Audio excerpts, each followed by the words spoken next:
성탄절이 다가오고 또 연말이 다가오면 우리들은 종종 하나님의 기적을 바라곤 합니다. 혹은 기적을 바라지 않더라도 또 우리가 한 해 동안 있었던 일들을 돌아보면서 하나님께서 나에게 어떤 기적을 베풀어 주셨는가 회상해보고 또 감사하는 시간을 갖기도 합니다.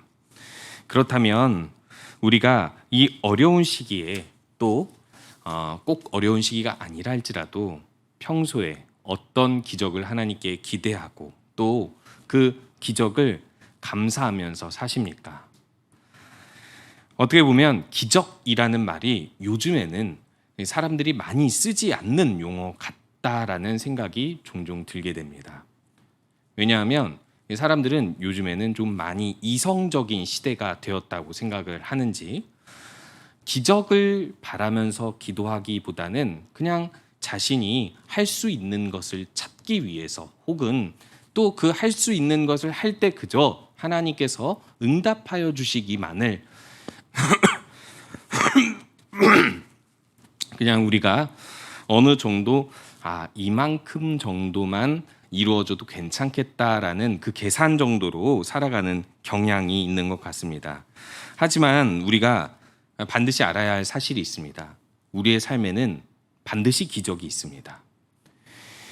심지어 하나님을 믿지 않거나 신을 믿지 않는 사람들도 이 기적을 인정할 수밖에 없죠. 왜 그럴까요? 크게 종교라는 영역과 과학이라는 영역을 나누어서 이야기하면 이렇게 표현할 수 있다고 합니다. 종교는 인간이 알 수 없는 영역을 믿는 것. 일반적인 사람들의 정의로 이야기를 하는 거죠. 우리 기독교의 정의라기보다. 그럼 과학은 뭘까요? 이 알 수 없는 일을 다 부정하는 것? 이 사람들이 잘못 알고 있습니다. 과학은 부정하지 않습니다. 과학은 알 수 있는 것으로 조금씩 확대해 가면서 알 수 없는 일들을 알아내는 학문이라는 것이죠. 그럼 뭘 전제하고 있죠? 알 수 없는 일들이 너무 많다. 인간이 풀어내지 못하는 알 수 없는 일들이 너무 많은데 그거를 조금씩 인간이 할 수 있는 선에서 알아가려 노력한다 정도라는 것입니다. 그래서 사람들이 오해하는 게 과학을 믿으면 종교를 믿을 수 없는 것처럼 사람들이 오해하는 경우가 많습니다. 근데 과학은 이미 이 종교라는 영역을 전제하고 있고 알고 있어요. 단 과학으로 입증할 수 없다라는 것뿐인 것이죠. 그렇다면 분명하게 우리가 알 수 있는 사실은 알 수 없는 일이 우리 삶 가운데 밀접하게 관련되어 있고 그런 일들이 일어나고 있다는 걸 일반적인 사람들이 인정하고 있다는 것입니다. 그렇다면 기적은 어떤 의미라고 할 수 있을까요? 이 기적은 우리가 인간이 알 수 없는 일인데 이 초월 현상, 이상적인 어떤 그 사람의 이해를 넘어서는 그 이상의 현상들을 이야기한다고 합니다. 자, 그러면은 한번 우리가 기적을 바란다라고 이야기했을 때 인간의 이해를 넘어서는 초월적인 현상이 일어나면 다 기적입니까? 예를 들어서 어느 날 하늘에서 금이 떨어졌어요. 근데 그 금이 하필 제 차에 떨어졌습니다. 그래서 제 차가 박살이 났어요. 그래서 그 금으로 얼마만큼 내가 득을 얻었는가 보려고 금은방에 가서 그 금을 바꿨더니 내 차값인 거예요. 자, 기적입니까? 아닙니까?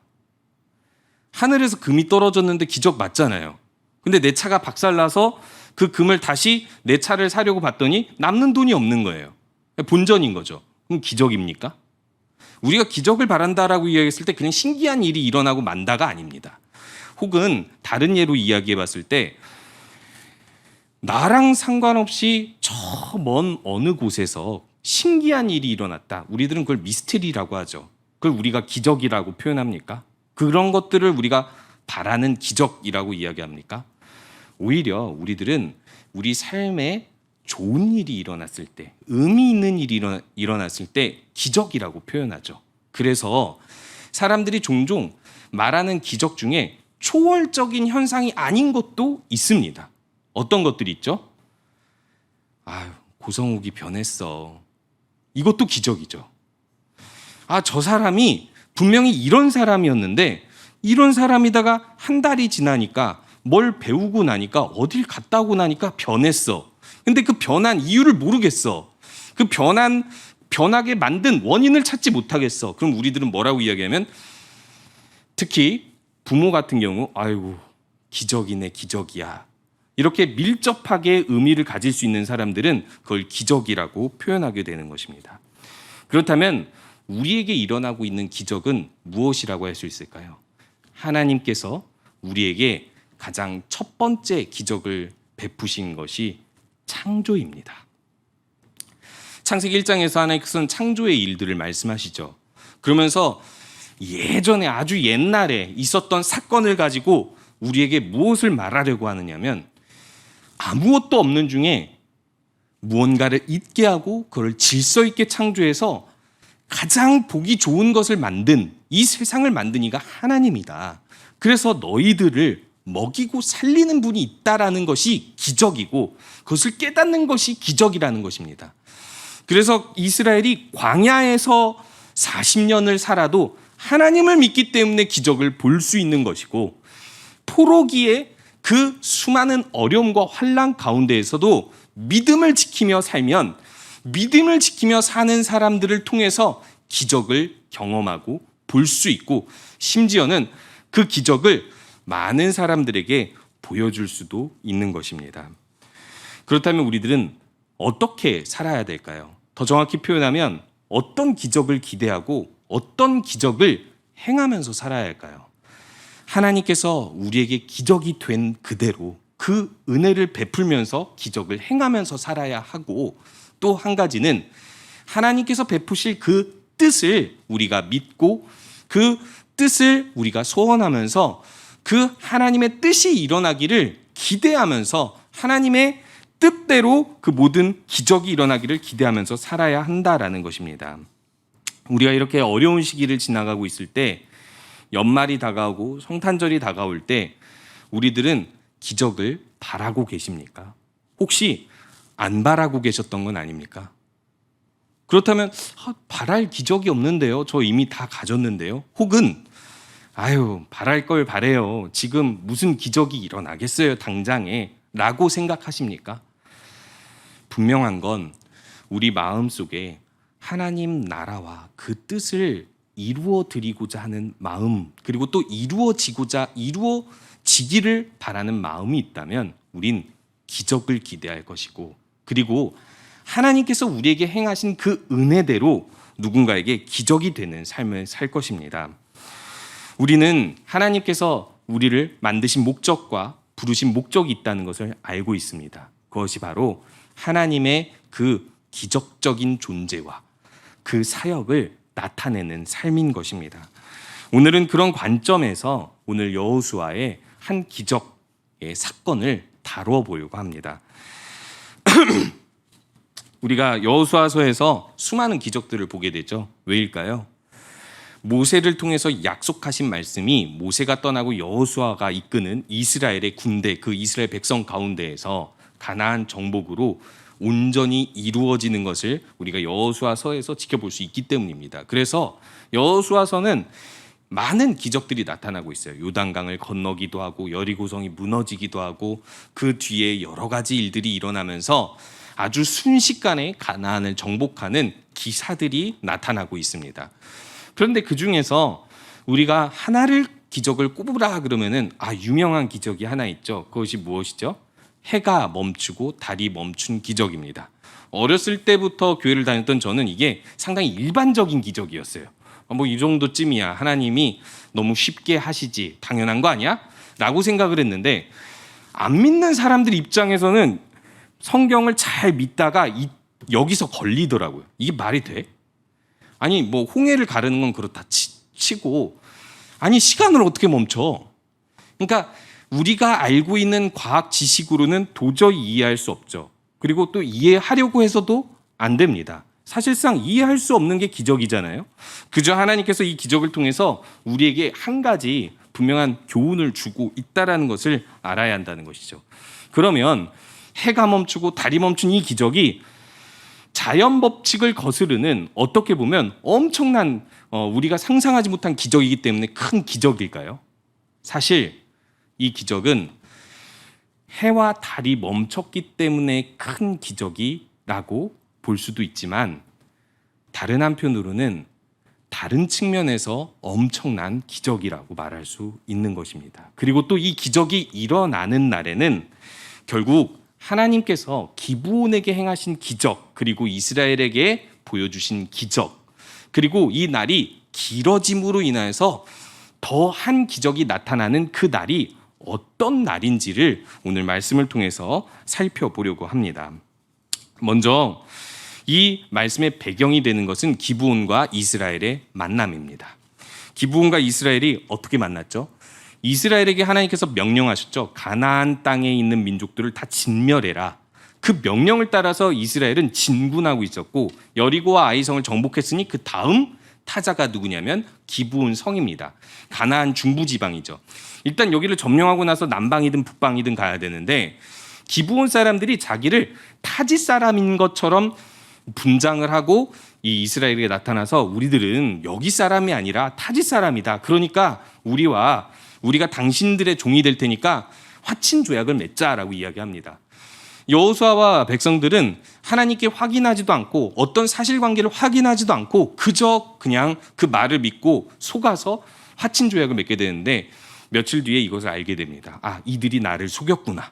그러면 이때 이스라엘 사람들은 마음이 어떨까요? 앞에서 어떤 사건을 겪었죠? 아간 사건을 겪었잖아요.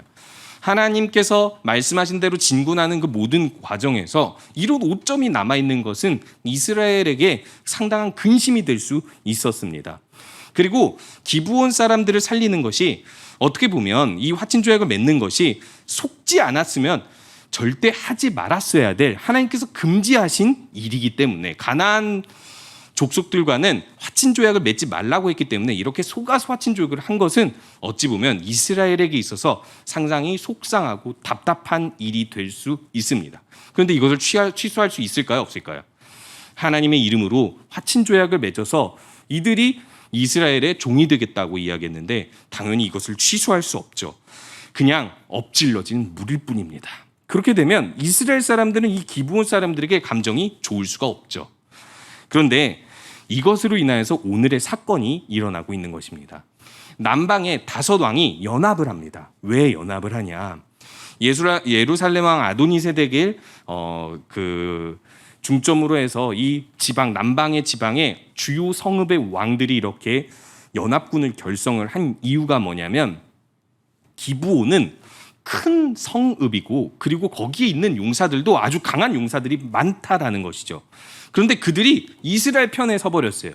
이스라엘은 이미 가나안 땅에 소문이 쫙 퍼진 겁니다. 정복하러 왔고 그리고 이들이 애굽 땅에서 하나님의 능력으로 구원받아 광야 땅에서 40년 생존하여서 아모리 족속들도 진멸하고 여리고와 아이성까지도 다 정복하고 여기까지 왔다라는 소식을 알고 있었다라는 거죠. 그러면 상당히 두려움에 빠질 수 있는데 기브온마저 이스라엘 편에 서버리니까 이 이스라엘을 이기기 위한 가장 첫 번째 타자는 뭐냐면 기브온을 무너뜨리는 것입니다. 한마디로 얘기해서 이 배신자들을 처단하는 것이죠. 그래서 이 남방 연합군들이 몰래 기브온 민족들에게 침략을 하게 되고 그래서 기브온 민족들이 오늘 6절의 말씀처럼 길갈에 주둔하고 있는 이스라엘 사람들 여호수아에게 전하게 되죠. 당신의 종들 화친 조약을 해서 우리가 종이 되지 않았습니까? 우리 종들을 돕기를 더디게 하지 마시고 속히 우리에게 올라와 우리를 구하소서라고 요청을 하게 되는 것이죠. 자, 그러면 이스라엘 사람들은 화친 조약을 맺었기 때문에 기뻐하며 이 일을 도왔을까요? 사실 우리가 예측할 수 있는 사실이 있죠. 앞에서 사건은 속임을 당했잖아요. 그리고 사실 진멸당해야 될 민족이기 때문에 다른 한편에서 다른 측면에서 보자면 속으로 이런 생각을 할 수도 있습니다. 아, 이 기회에 조금 우리가 늦게 가서 기브온 민족들이 같은 민족에 의해서 진멸당하면 우리가 손을 쓰지 않고도 이 속임당한 것을 만회할 수 있겠구나라고 저는 생각했습니다. 그런데 물론 그렇게 생각을 안 했을 수도 있지만 어찌됐든 앞에 사건에 비교하여 본다면 여호수아와 이스라엘 백성들이 열심을 다하여 이 기브온 민족을 구원할 이유는 없습니다. 그런데 말씀을 보니까 7절에 여호수아가 모든 군사와 용사와 더불어 길갈에서 올라간다라고 이야기하고 있고 8절에 보니까 9절에 보니까 그들이 어떻게 올라가냐면 길갈에서 밤새도록 올라간다고요. 앞에서 이들이 뭐라고 요구했죠? 더디게 하지 마시고 속히 올라오소서 했는데 밤새도록 올라갑니다. 사실상 이 기브온이 환난 당할 때, 이 요청할 때 이스라엘 사람들이 이 요청을 들어주는 것은 손해가 되기 십상입니다. 왜일까요? 앞에서 모든 전쟁은 어떠했죠? 준비가 있었습니다. 하나님께 물어보고 또 이 모든 전쟁에 여러 가지 준비들을 했죠. 그것이 신앙적인 준비든 뭐 군사적 준비든 뭐든 했겠죠. 그런데 갑자기 기브온이 공격을 당한 거예요. 그런데 이 기브온이 공격을 당했을 때 이스라엘이 군사를 끌고 나가버리면 남방 연합군이 이전에 상대하던 성읍들의 5배나 되는 어떤 연합군들인데 사실상 패배하기 딱 좋은 계산이 나옵니다.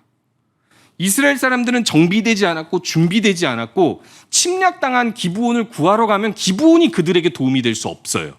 그럼 이 남방 연합군과 이 전쟁을 벌였을 때 우세한 입장이 있어야 되는데 사실상 우세한 입장이 아니라는 것입니다. 그러면 이스라엘 사람들이 이때 왜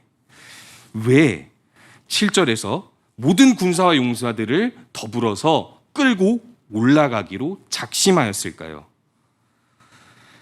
그 이유가 있습니다. 기브온이 이스라엘 속였든 어찌했든 간에 그건 상관이 없습니다. 왜일까요? 기브온과 화친 조약을 맺으면서 기브온이 환난을 당하게 되었는데 기브온에게 도움을 요청할 자는 누구밖에 없어요? 이스라엘밖에 없습니다. 중요한 건 기브온은 아직 하나님을 모릅니다. 하나님께 어떤 도움을 요청할 수도 구할 수도 없어요. 단지 하나님은 못 보지만 그 하나님 앞에 있는, 어떻게 보면 하나님을 믿고 있는 이 백성들은 보는 거예요. 당신들의 하나님을 나는 모르지만 당신들은 어쨌든 하나님이 있어서 당신들의 하나님 때문에 여기까지 오지 않았습니까? 그 능력의 하나님이 당신들에게 있는데 내가 당신들의 하나님께 구할 수는 없어도 우리에게 있는 것은 당신들밖에 없습니다. 우리와 화친 조약을 맺었고 우리의 도움은 당신들밖에 없으니 그 유일한 도움으로 이스라엘에게 도움을 요청하고 있다는 것은 이스라엘 사람들은 알고 있었다는 거죠. 더 정확히 표현하면 화친 조약을 맺음으로 인해서 여호와의 이름으로 이스라엘 사람들이 이들에게 유일한 구원자가 되어버렸다라는 것이죠. 그 책임감과 그 여호와의 이름을 위한 이유 때문에 이들은 성실하게 그리고 열심으로 이들의 요구에 응답하게 되는 것입니다. 결국 우리들도 마찬가지입니다. 우리들이 지금 이 어려운 시기를 지나가고 있을 때 또 연말이 되고 여러 가지 하나님의 뜻을 간구하면서 기적을 바랄 때 우리가 먼저 생각해 봐야 할 것이 있습니다. 어떤 이들에게, 어려운 이웃에게, 혹은 어떤 우리가 소속된 공동체 안에서 우리들은 그들에게 유일한 도움이 되는 경우가 있다라는 것입니다. 더 정확히 표현하면 어떤 사람들은 하나님을 알아서 구할 수도 있습니다. 어떤 사람들은 여러 주변에 많은 사람들에게 도움을 청할 수 있습니다. 그런데요, 어떤 사람들에게는 도움을 청할 이가 없는 사람들이 있습니다. 도움을 청해도 마땅한 도움을 주지 못할 사람들이 있습니다.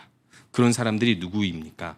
주변에 이름 없이 환난을 당하는 어려운 이웃들입니다.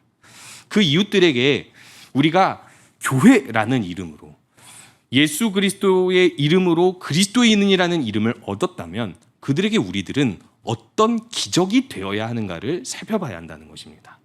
하나님께서는 우리에게 기적을 베푸신 이유도, 그리고 또 우리를 부르신 이유도 그런 기적이 되는 삶을, 기적을 베푸는 삶을 살라고 부르셨다라는 사실을 기억해야 된다는 것입니다. 우리는 가정에서 한 역할을 맡고 있죠. 저는 아빠와 남편입니다. 그런데 이것이 유일할까요? 아니면 둘이나 셋이 될까요? 제가 만약에 아빠 역할을, 남편 역할을 안 해버리면 그 역할의 구멍은 누가 메울 수 있을까요? 아무도 메울 수 없습니다. 내가 그 역할을 성실히 해야 그들에게 유일한 그 역할로서의 도움을 줄 수 있죠. 또 다르게 우리가 모르는 사회의 어려운 이웃들을 생각해 볼 때 그 어려운 이웃들에게 누가 도움을 줄 수 있을까요? 물론 다른 종교, 다른 믿음이 없는 사람들이 선행을 베풀 수도 있습니다. 그런데요, 우리가 더 생각해 봐야 할 것은 어떻게 보면 그들이 어려운 이웃이라고 하는 것은 도움을 청할 이가 마땅히 없고 도움을 받아도 많은 도움을 받지 못하기 때문에 우리들이 그들을 어려운 이웃이라고 한다는 것입니다. 그런데 그들에게 우리가 어떤 도움을 줄 때 그들은 어찌 보면 그들에게는 그 사랑이 기적일 것입니다. 기브온이 첫 번째로 경험한 기적은요, 해가 멈추고 달이 멈추는 게 아닙니다. 자신들이 도움을 요청했을 때 화친조약한 지 며칠도 안 된 속임을 당한 이스라엘이 밤새서 달려와 준 게 첫 번째 기적이라는 것이죠. 세상이 우리를 속인다 할지라도 우리들은 그 모든 세상 사람들에게, 그리고 또 우리의 가까운 이웃이나 먼 이웃에게 언제나 이렇게 기적이 되는 사람이 되기를 소원합니다. 두 번째로 우리가 이 기적에 이어서 나타나는 사건을 살펴보면 이 기적이 기브온에게 사랑의 기적으로 끝나는 것이 아니라는 것을 알 수 있죠. 8절에 보니까 하나님께서 여호수아에게 갑자기 나타나 말씀하십니다. 여호수아가 이제 군대를 이끌고 갈 때 말씀하신 것이죠. 그들을 두려워하지 말라. 내가 그들을 내 손에 넘겨주었으니 그들 중에서 한 사람도 너를 당할 자 없으리라 라고 이야기합니다. 한마디로 이야기해서 여호수아가 지금 진군을 하는데 이 하나님의 이름으로 그들을 도우러 가는 이 길이, 이 결정이 하나님의 뜻과 합하다라는 것을 하나님께서 보증해주고 있는 것이죠. 그래서 여호수아가 밤새도록 올라가서 그들과 전쟁을 하게 되는데, 제가 앞에서 이야기했던 것처럼 사실상 이 기적에 구체적으로 응답을 하게 되면은 손해가 됩니다.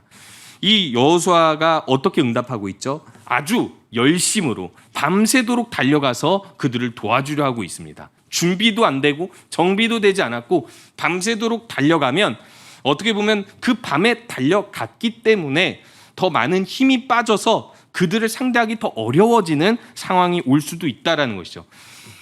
인간적인 계산으로 봤을 때 이거는 실패하기 쉬운 전쟁이고, 그리고 상당히 소모적이고 우리에게 손해라는 것입니다. 그래서 우리가 이웃을 도와줄 때 구체적으로 도와주지 않게 되는 것이기도 하고요.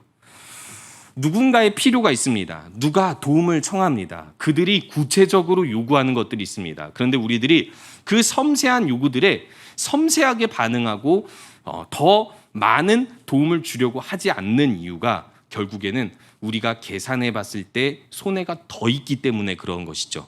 그래서 우리가 행함과 진실함으로 마음을 다하여 어려운 이웃을, 도움이 필요한 자들에게 도움을 잘 주지 않는 것일지도 모릅니다. 하지만 이스라엘은 성실하게 이것에 응답하게 되는데 그 이유가 있습니다. 그 이유가 무엇일까요? 10절에서 11절을 보니까 여호수아가 그들을 기브온에서 크게 살육하게 되는데, 이제 그들이 도망가는 길에 여호수아가 추격을 하는데 무슨 일이 일어나면 우박이 떨어지기 시작합니다. 하나님의 기적이 나타나고 있는 것이죠.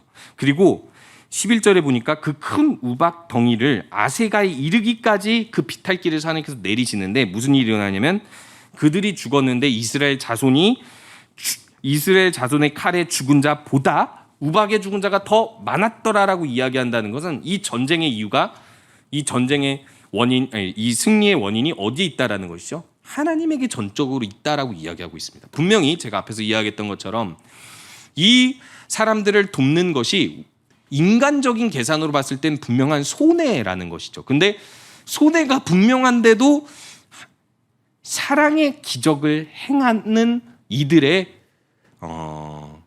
희생 가운데 하나님께서 기적을 베푸신다라는 것을 보여주고 있다라는 것입니다. 그런데 이 기적이 단순히 기브온을 구원하기 위한 기적이기만 할까요? 그렇지 않습니다.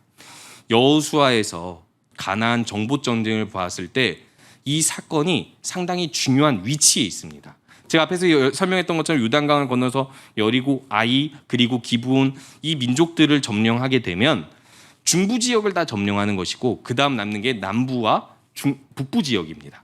그런데 이 남방 연합군들을 여기서 물리치게 되면 사실상 남방의 이 땅을 거의 다 정복하게 되는 기회를 얻게 되거든요. 그런데 그 기회가 아직 주어지지 않았다고 생각했을 때, 아직 준비됐다고 생각하지 못했을 때 기브온과 하친 조약이라는 어떤 속임을 당하고 나서 뜻밖의 일로 벌어졌다라는 사실이 중요한 거죠.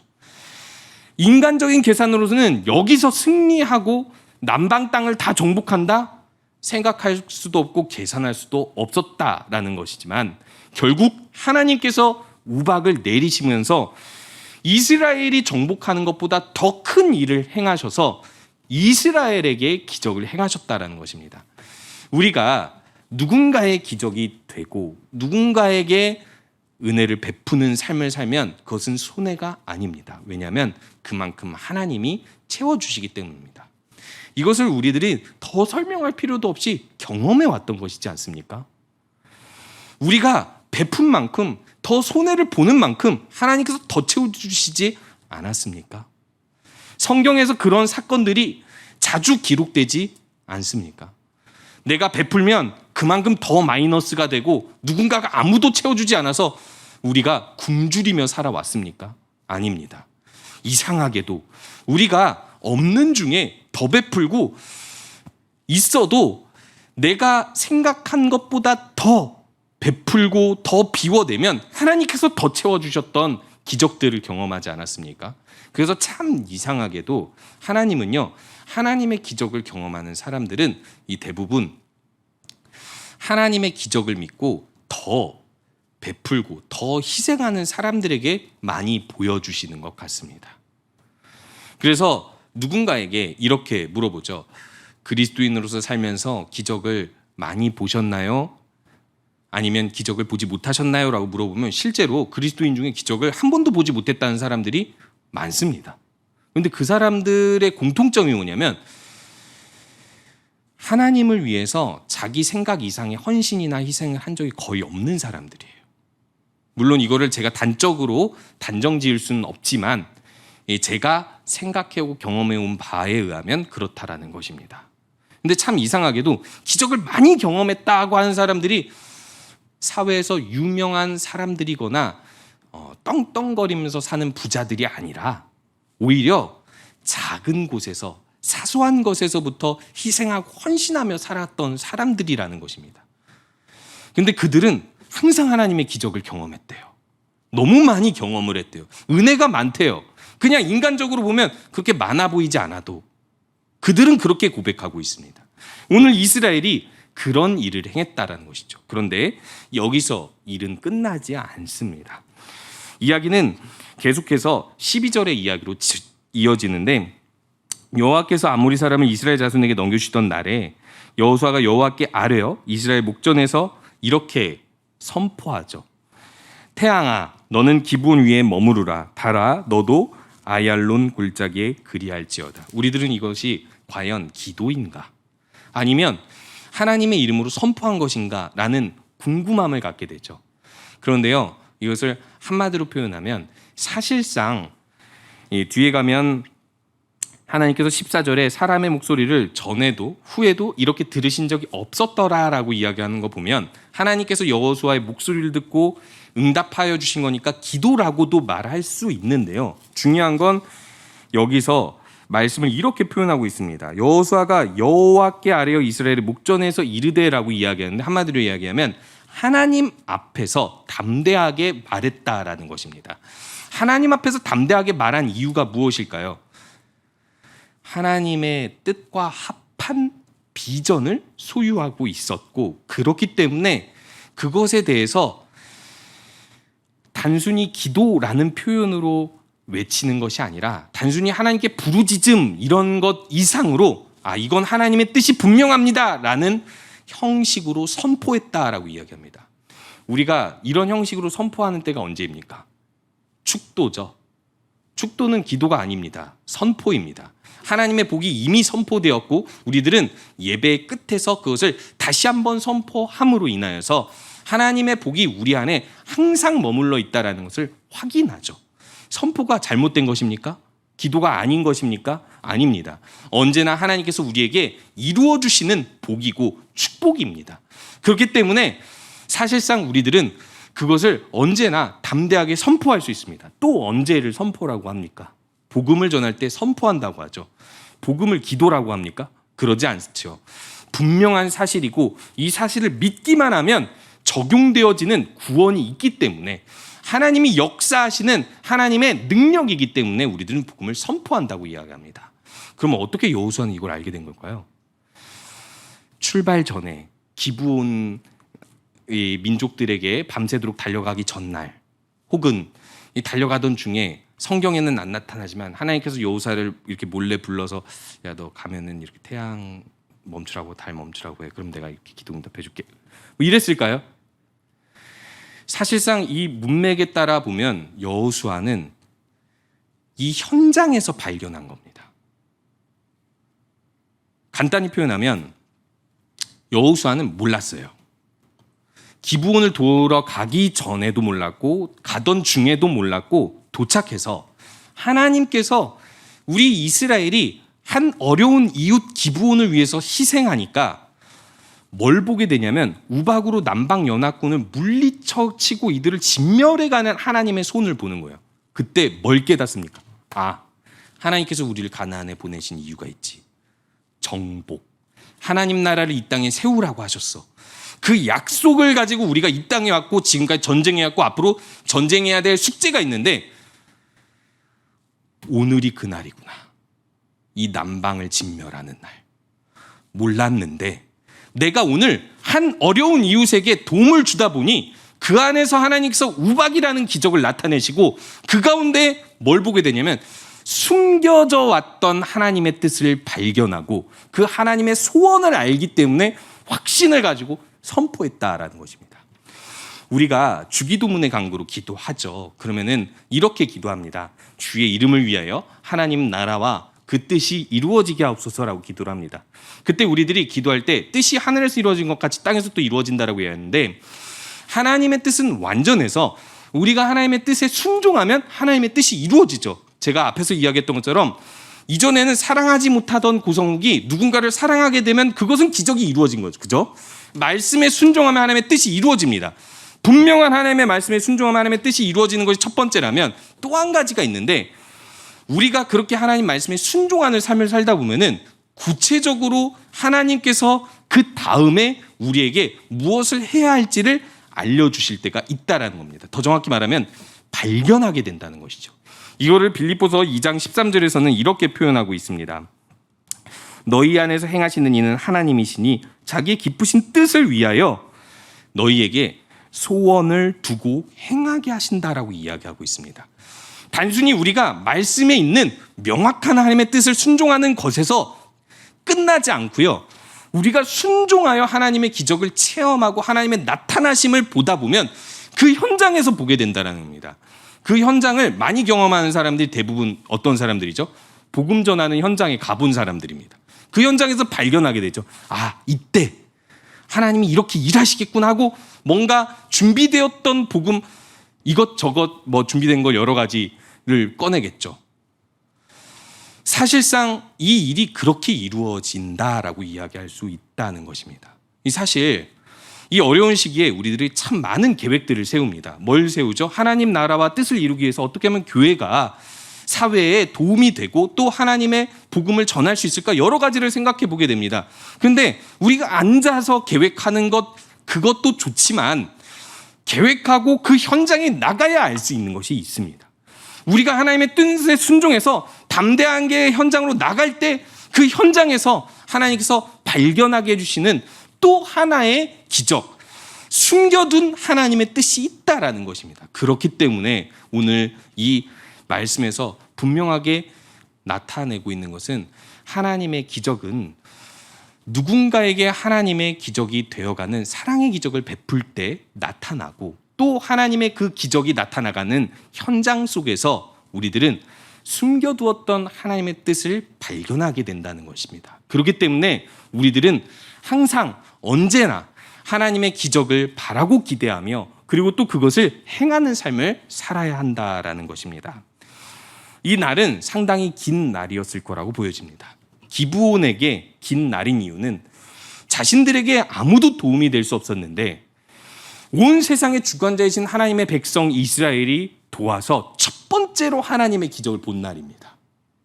하나님을 몰랐는데 첫 번째로 하나님의 기적을 본 날이기 때문에 이들에게는 그 이스라엘의 출정부터가 기적이었고, 두 번째로 이스라엘에게는 그저 우리들은 화친조약을 맺은 기브온을 도왔을 뿐인데 그 가운데서 하나님께서 우리에게 이미 약속하신 정복의 뜻을 이루어 주시는 기적을 본 날이 되죠. 그런데요, 또 하나의 기적을 보게 되는데 그것이 무엇이냐면, 하나님께서 숨겨두었던 그 정복의 일들을, 그 남방 연합군을 진멸하게 되는 이 일들을 이 여호수아의 이 선포를 통해서, 태양과 달이 멈추라는 선포를 통해서 더 한 걸음 더 나아가게 하셨다라는 것입니다. 그래서 이 날은요, 시간적으로도 중천에 해가 머물러서 종일토록 해가 내려오지 않는, 남방연합군을 다 진멸할 때까지 해가 내려오지 않는 기적의 날이기도 하지만,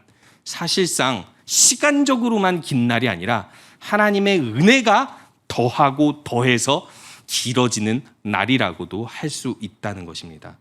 우리는 그 기적이 일어나는 날을 기대하고 있습니까? 그리고 그런 날로 매일을 살아가고 계십니까? 하나님께서는 우리를 통해서 기적을 베푸시기 원합니다. 그리고 또 우리가 그것을 행하며 끝까지 기대하며 주님 오시는 날까지 그 기적을 베푸시려고 하십니다. 우리에게 소원을 두고 행하시는 그 하나님을 믿으며 그렇게 주님과 동행하는 우리 모든 성도님들 되시기 바랍니다.